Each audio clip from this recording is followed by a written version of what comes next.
우리가 전도할 때 예수 믿으면 복 받는다고, 복 받는다고 전도합니다. 틀림없는 사실입니다. 예수 믿으면 복 받습니다.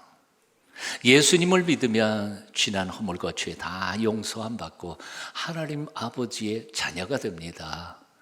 온 세상 하늘과 땅을 지으신 창조주 하나님, 우리 아버지가 되시니까 하늘과 땅의 모든 복을 받는 것은 당연한 일이라고 생각합니다. 그렇지 않아요? 예수 믿으면 복 받습니다. 자, 어떤 복을 받을까요? 첫 번째, 세상 근심 염려 다 하나님께 맡겨놓고 사는 복을 받습니다. 요한복음 14장 1절에서 너희를 마음에 근심하지 말라, 하나님을 믿으니 또 나를 믿으라. 세상은 걱정과 근심으로 가득 차 있습니다.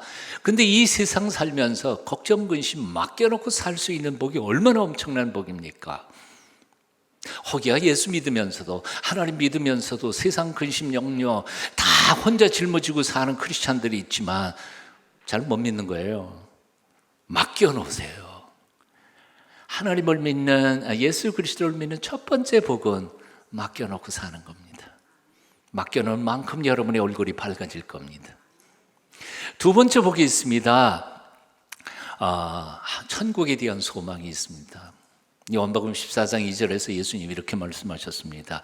내가 너희를 위하여 처소를 예비하러 가노니 가서 너희를 위하여 처소를 예비하면 내가 다시 와서 너희를 내게로 영접하여 나 있는 곳에 너희도 있게 하리라.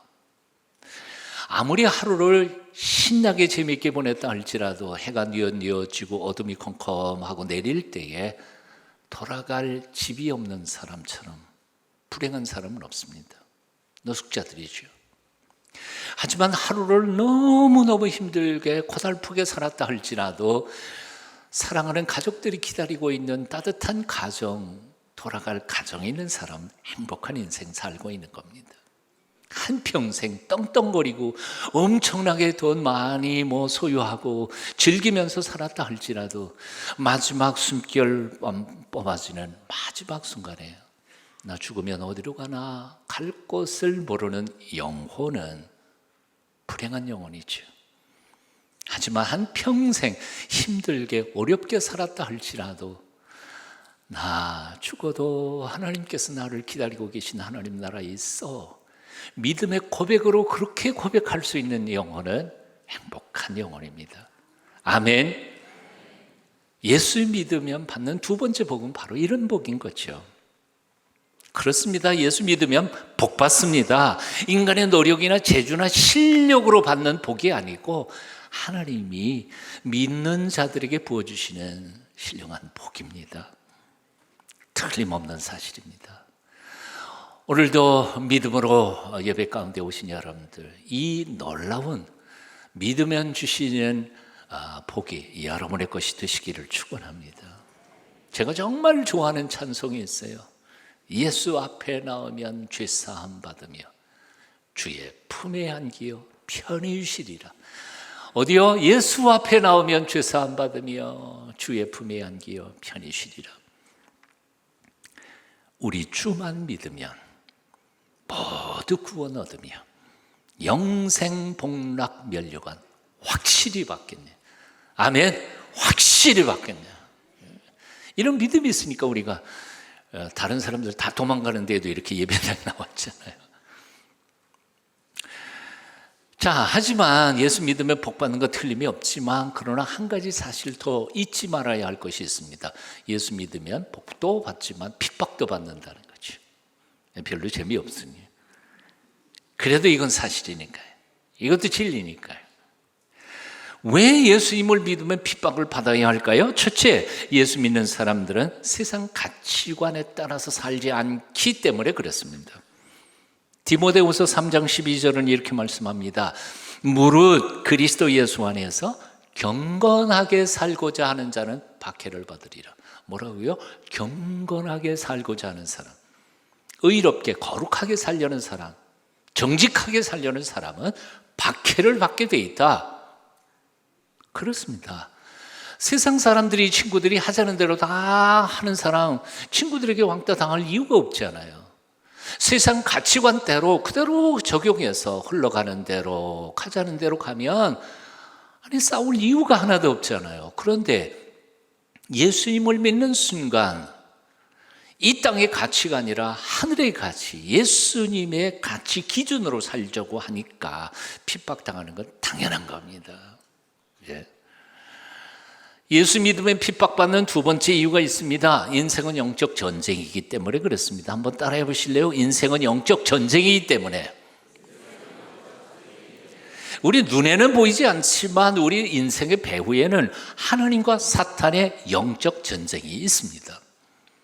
사탄은 어떻게 하든지 우리를 죄라고 하는 것으로 얽어매서 자기 부하로 삼고 더럽고 추한 일시적인 탐욕에 매여서 살도록 유혹합니다.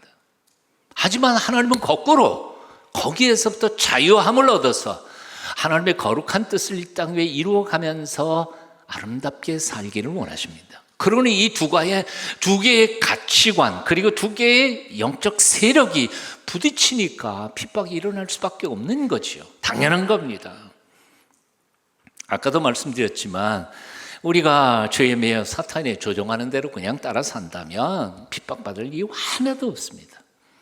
하지만 우리는 거꾸로 말씀대로 살자니 사람들이 비웃기도 하고 사람들이 왕따 시키기도 하고 심지어 사탄은 우리를 훈련하고 핍박하면서 어렵게 살아가도록 만든다는 거죠. 사도 요한은 이렇게 말했습니다. 형제들아, 세상이 너희를 미워하여도 어떻게 해요? 이상하게 생각하지 마라. 당연한 거니까. 사도 베드로도 말했습니다. 사랑하는 자들아, 너희를 연단하려고 오는 불시험을 이상한 일 당하는 것처럼 이상히 여기지 말고 오히려 너희가 그리스도의 고난에 참여하는 것으로 어떻게? 즐거워하라. 즐거워하라. 내가 더 이상 이 땅의 백성, 망할 백성이 아니라 하나님 나라 백성이니까 당연한 것이 즐거워하라. 주님께서도 십자가를 지시기 바로 직전에 이런 말씀하셨습니다. 여러분 한번 같이 읽어보실까요? 함께 읽어요. 시작.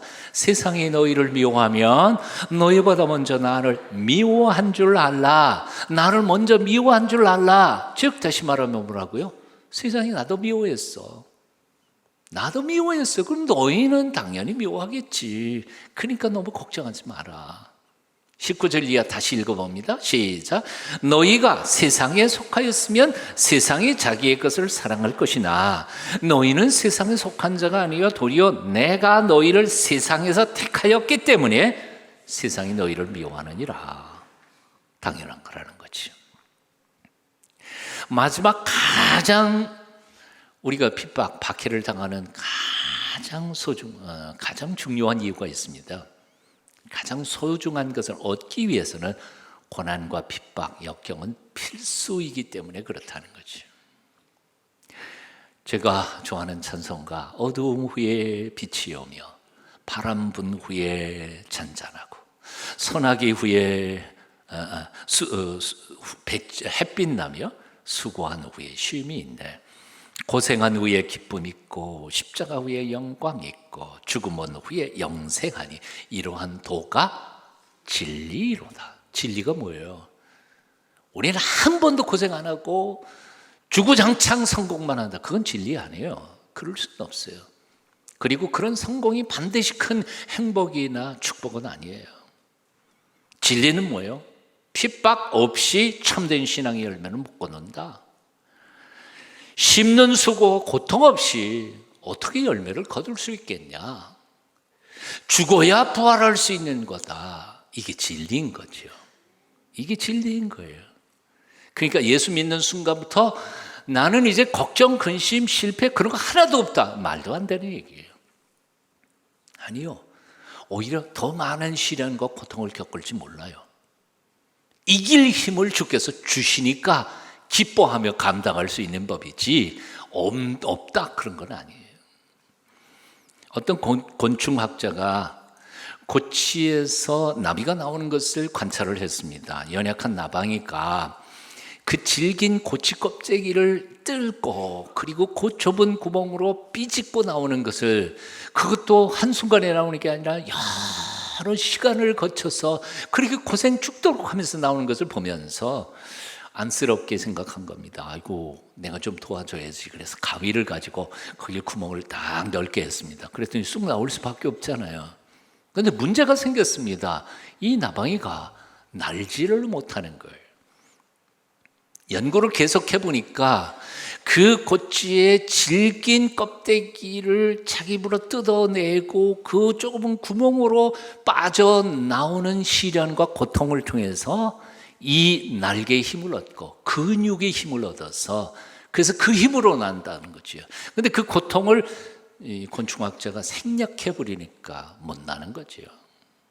못 나는 거예요.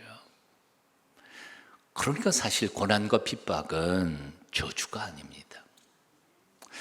오히려 천성을 날아오를 믿음의 힘과 담력을 기르는 축복의 과정입니다. 아멘. 예. 고난 핍박 당하는 거, 아이고 하나님이 나를 때리는 건가, 시련 주시는 건가, 고통스럽다. 그리고 하나님을 원망할 필요가 아니라, 원망할 것이 아니라 나를 새롭게 하시는 하나님의 그 손길을 통해서 내가 온전하게 성숙하기를 바라자는 거죠. 오늘 그래서 본문 말씀에서 주님은 이렇게 말씀하십니다. 의를 위하여 박해를 받은 자는 복이 있나니. 세상과 타협하면서 적당히 신앙생활을 하려면 고통 없습니다. 하지만 적어도 예수를 똑똑하게 한번 제대로 믿으려면 당연히 핍박을 받게 되어 있다는 것이죠.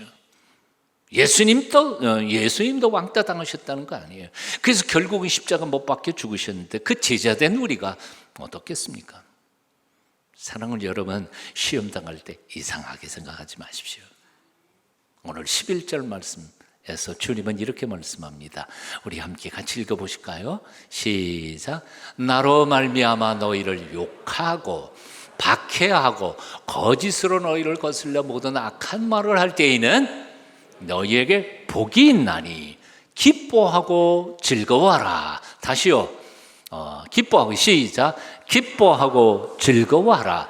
하늘에서 너희 상이 금이라. 너희 전에 있던 선지자들도 이같이 박해하였느니라. 아멘. 기뻐하고 즐거워하라 라는 말, 이 말을 누가복음에서는 기뻐하고 뛰놀라 그렇게 말되어 있습니다. 헬라어 원절에서 뛰논다는 말은 어린 꼬마아이가 생일 선물을 받았을 때 기뻐서 깡충깡충 뛰는 것, 그림 같은 그림 언어입니다. 상상 한번 해보실 수 있죠. 받았을 때 깡충깡충 튀는 거예요. 그런데 저는 이 본문을 묵상하다가 이런 생각이 들었어요. 뭐냐 하면, 내가 기뻤을 때 어떻게 행동했을까 하는 거예요. 여러분은 기쁠 때 어떻게 행동하십니까? 그런데 제가 발견한 사실은 이거예요. 저는 집안이 유교 전통적인 집안에서 태어났기 때문에 기쁨과 슬픔, 희로애락을 그렇게 적나라하게 표현하면 안 된다고 배웠습니다. 소위 말하는 중용의 도입니다. 사람이 아무리 기뻐도 그런 거 아니다. 우리 아버님 그렇게 가르치셨으니까. 좀 슬퍼도 그렇게 슬픈 기척 내는 거 아니다. 그러다 보니까 제가 조금 이상해졌어요. 그런데 지나온 세월 동안 보니까요, 제가 슬퍼하는 거는 자연스러워요. 눈물 흘리는 것도요. 분노하는 것도 자연스러워요. 그런데 기뻐하는 것은 제가 못하겠더라고요. 기쁜 데에도 어떻게 기뻐해야 할 줄 몰라요.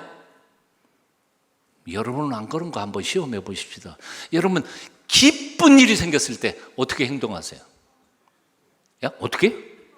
춤춰요? 진짜요? 우리 한국 사람이요, 남모르게 바로 이런 문화와 전통 속에서 기쁨을 표현할 줄 몰라요. 그래서 하나님이 기쁨과 감격을 주시는 데에도 기뻐하지 못해요. 2020년 이 한 해 동안에는 여러분 독특한 기쁨의 표현 습관이 개발되셨으면 좋겠습니다. 어떤 젊은 친구는 아싸, 어떤 목사님이 할렐루야 그러고 소리를 치는데, 한번 해볼까요? 오해하지 마십시오. 이거는 제 스타일 아니에요. 그래도 한번 배워가요. 나도 주님 안에서 기뻐하는 법을 배워갔으면 좋겠어서 하기도 싫지만 한번 같이 해보십시다. 할렐루야. 시작. 할렐루야. 아멘. 기뻐하는 법을 배워야 돼요.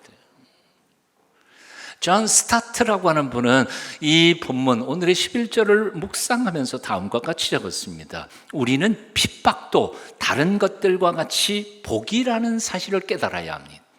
아니, 사실은 다른 복들과는 달리 갑절의 복이라는 사실을 깨달아야 합니다.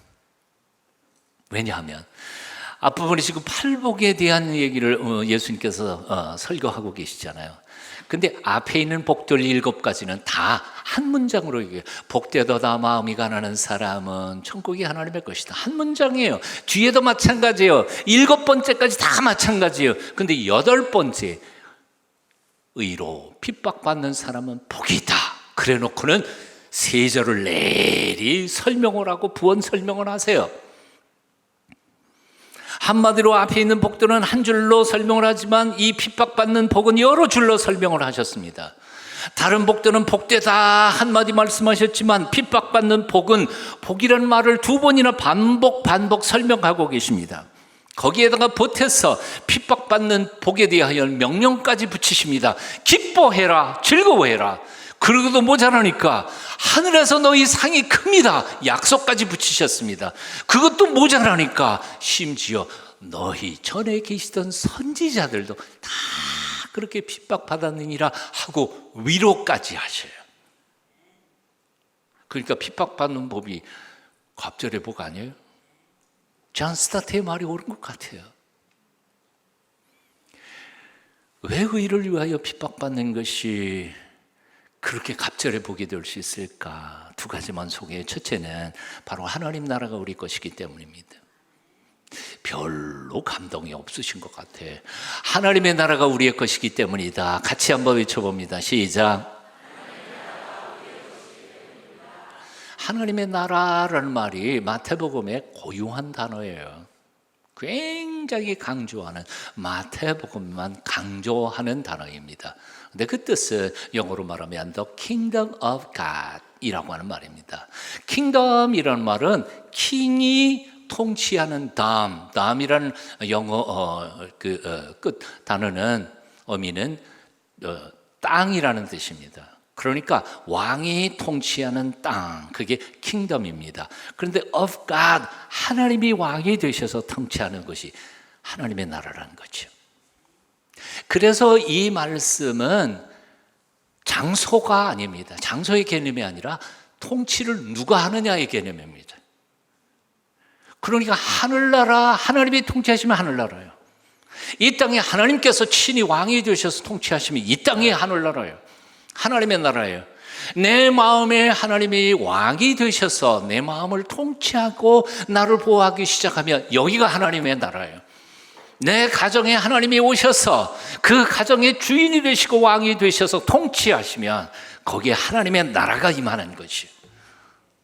그러니까 한마디로 말해서 우리가 예수 믿으면 죽은 다음에 천국 가는 건 물론 그것도 옳아요. 하지만 예수 믿는 순간, 그리고 예수 그리스도를 내 마음속에 모셔드리고 천지 우주 만물을 지으신 하나님을 나의 아버지라 고백하고 그의 통치가 내게 이루어지기를 갈망하는 순간 내 마음속에 하나님의 임재, 하나님의 나라가 이루어지기 시작한다는 거지. 이게 축복이라는 거예요. 기독교 2000년사를 쭉 관통하면서 순교자들을 연구한 사람이 있습니다. 마크 갈리라고 하는 역사가입니다. 그분은 순교자들 연구를 쭉 해놓은 다음에 이런 결론을 냈습니다. 순교자들 하나하나를 뜯어보고 그들의 발자취를 따라가 보면 한 가지 분명히 볼 수 있는 것은 하나님의 임재였다. 무슨 말이에요? 순교자들에게 하나님이 항상 함께 계셨다는 증거를 그는 발견해낸 거지. 그리고 심지어는 이런 말씀까지 적었습니다. 그 순교자들은 죽음의 순간까지 하나님의 임재를 즐기는 사람들이었다. 한번 따라해 보실래요? 하나님의 임재를 즐기는 사람들이었다. 하나님이 함께 계신다는 거예요. 그걸 그냥 믿는 게 아니고 실제로 하나님이 함께 계신 것을 경험하면서 기뻐하면서 즐기는 사람들이 순교자들이었다는 거죠. 성경에 나타난 최초의 순교자 누굽니까? 스데반 집사이죠. 돌멩이로 맞아 죽어가면서 그가 보이는 행동은 뭐였습니까? 예? 돌멩이 맞으면서 죽어가요. 얼마나 고통스럽겠어요. 그럼에도 불구하고 그는 하늘이 열리는 걸 봅니다. 그리고 하나님의 보좌 옆에 예수 그리스도께서 일어서셔서 자기를 보는 걸 봅니다. 감격해서 황홀해서 견디다 못해 이렇게 소리 지르죠. 보라, 하늘이 열리고 인자가 서신 것을 내가 보노라. 사도행전 7장에 나오는 말씀이에요. 로마 제국의 박해가 극심하던 시절 원형 경기장으로 가서 순교한 한 성도가 남겨놓은 시 한 편이 있습니다. 나를 저주하십시오. 당신들이 나를 저주하면 할수록 나는 당신들을 사랑할 것입니다. 내게 침을 뱉어 보십시오. 그러면 나는 사랑의 숨결을 뿜어낼 것입니다. 나를 구타하십시오. 나는 신음소리로 사랑을 고백할 것입니다. 나를 찌르십시오. 나는 당신을 사랑한다고 절규할 것입니다. 나를 짐승의 먹이로 던지십시오. 나는 사랑의 제물이 될 것입니다. 나를 불태우십시오. 그러면 나는 사랑의 열기로 당신의 증오의 가슴을 녹일 것입니다. 어떻게 죽음의 형장으로 끌려가는 사람이 이런 노래를 부를 수 있었을까? 어떻게 그 죽음의 공포를 이겨낼 수 있었을까? 어떻게 자기를 죽이는 자들을 사랑할 수 있었을까? 무엇이 이토록 강한 사랑의 노래를 부를 수 있게 만들었을까? 죽음 앞에서 이런 사랑의 노래를 부르게 한 그 힘, 원인, 원동력은 도대체 무엇이었을까? 곰곰이 한번 생각해 보세요. 인간의 단순한 의지요? 우리는 믿음이 위대하다고 말하지만 믿음이 아무리 강해도 자기를 죽이는 사람들을 사랑하며 위하여 이런 고백을 하면서 죽을 수 있을까요? 아니요. 이건 우리 믿음도 아니에요. 신념도 아니에요. 우리와 함께 계시는, 눈에는 보이지 않지만 하나님의 영신 성령님께서 그들과 함께 임재하여 계셨다. 그 임재를 경험하면서 그들은 확신에 차서 이런 노래를 부를 수 있었던 거죠. 하나님의 임재, 하나님의 나라가 그들의 마음속에 이미 임하였으니까 이겨낼 수 있었던 거죠. 사랑하는 여러분, 여러분의 어떤 고난과 역경 속에, 어떤 고통스러운 환경 속에 처하든지 이 하나님의 임재의 놀라운 경험들이 여러분의 것이 되시기를 축원합니다. 핍박받는 사람들이 기뻐 뛰놀면서 행복해야 할 수 있는 두 번째 이유가 뭘까요? 하늘의 상이 크기 때문입니다. 하나님의 우리에게 장차 베푸실 상이 엄청나기 때문이라는 거죠. 그 상이 뭘까요? 몰라요. 한 번도 받아본 적이 없으니까요. 상상도 못하겠어요. 사도 바울이 3층천 하늘을 경험했던 그 간접적인 얘기는 있지만 우리는 한 번도 본 적도 없고 받아본 적도 없어서 어떤 것인지 모르겠어요. 하지만 확실한 거 한 가지는 있습니다. 이 세상의 그 어떤 상보다도 더 큰 상이라는 거예요. 올림픽 금메달보다 더, 이 세상의 어떤 훈장보다도 더 귀한 것이라고 믿습니다. 왜냐하면 온 우주를 말씀 한마디로 창조하신 하나님이 우리에게 약속하신 상급이기 때문에 결코 시시한 건 아닐 줄로 압니다. 오래전에 어떤 분한테서 시계를 선물 받은 적이 있었습니다. 와, 보니까 뭐 대통령 해가지고 뭐 이런 거 있잖아요. 예, 그걸 선물을 받았는데 세상에 그걸 찾고 다니다가 일주일 만에 섭버렸어요. 별로 웃지도 않으시네. 나는 기가 막혔는데 뭐 이딴 걸 주시나.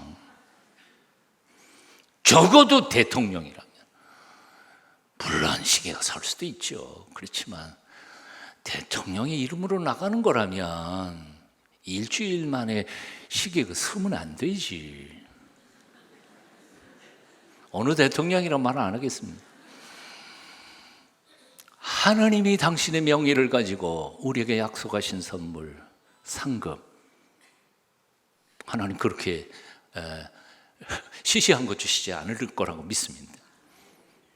이것에 대한 확신 때문에 초대교회 사도들은 핍박받고 매맞고 두들겨 맞고도 기뻐하고 감사했습니다. 사도행전 5장 40절 이하 같이 한번 읽어보시겠습니다. 함께 읽어요. 시작. 그들이 옳게 여겨 사도들을 불러들여 채찍질하며 예수의 이름으로 말하는 것을 금하고 놓으니 사도들은 그 이름을 위하여 능력받는 일에 합당한 자로 여기심을 기뻐하면서 공회 앞을 떠나니라. 기뻐하면서 두들겨 맞고 기뻐하면서 미친 거 아니에요. 그 기쁨이 마음속에 있었으니까요. 무신론적 실존주의 철학자 니체는 아주 독실한 기독교 가정에서 태어났습니다. 그리고 기독교 배경에서 신앙교육을 잘 받았습니다. 하지만 그는 폭탄 선언을 합니다.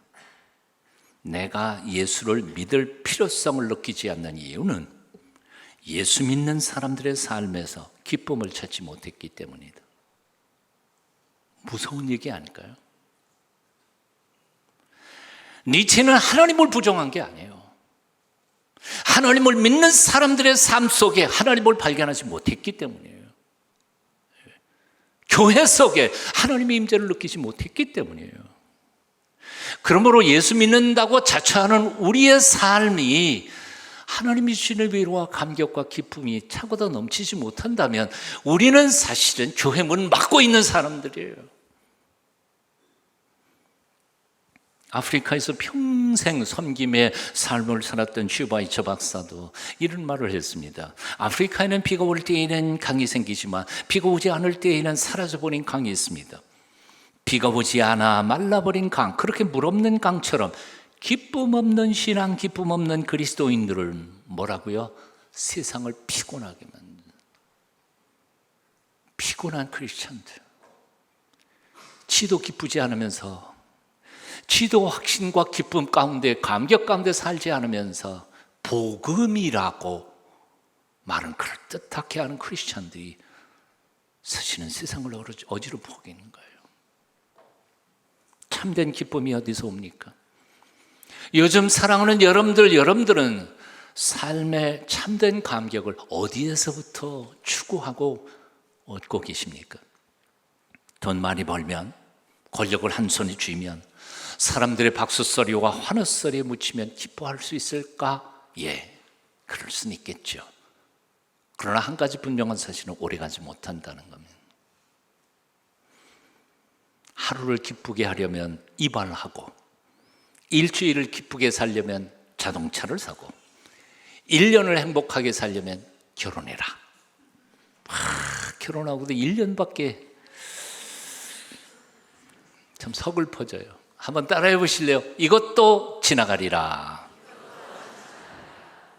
유명한 악성 베토벤 32살에 편지 아닌 편지, 유서 같은 글을 남겨놓습니다. 나는 6년 동안 나아질 거라고 희망 속에 살았다. 하루하루 절망의 연속이었다. 그런데 귀머거리가 되었다. 잠시 후면 나의 삶을 마감하게 될 것이다. 불우한 나의 존재여. 어쩌면 그때 그는 자살을 생각하고 있었을지 모릅니다.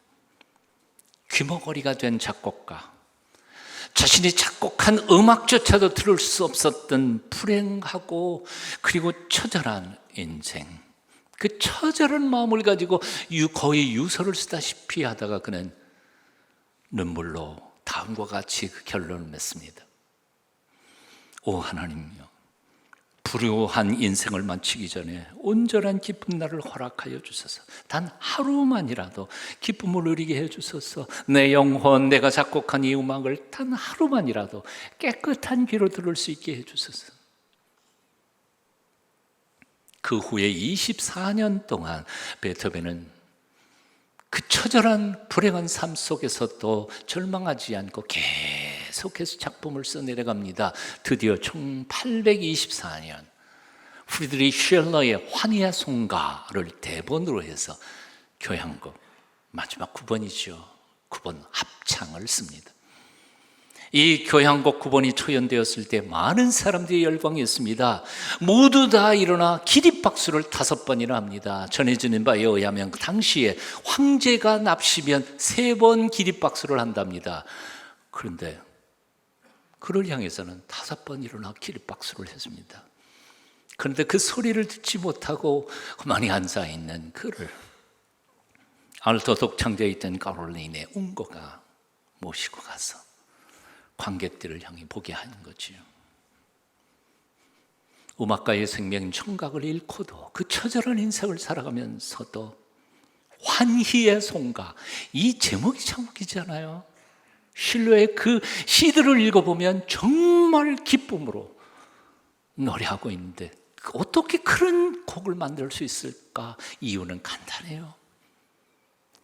환경 조건에서 오는 기쁨이 아니라 자기 내면 속에 있는 하나님이 주시는 하늘로부터 내리는 기쁨을 경험했기 때문이었습니다. 오늘 예배에 참석하신 여러분들의 마음속에 이 기쁨이 솟아나시기를 축원합니다. 종교개혁자 요한 칼빈은 죽음의 그림자가 들이오는 그 순간에 성경 요절 하나를 암송하고 있었습니다. 생각하건대 현재의 고난은 정차 우리에게 나타날 영광과 비교할 수 없도다. 생각하건대 현재의 고난은 장차 우리에게 나타날 영광과 비교할 수 없도다. 생각하건대 현재의 고난은 장차 우리에게 나타날 영광과 비교할 수 없도다. 그렇게 16번을 암송하고는 숨을 거두었다고 합니다.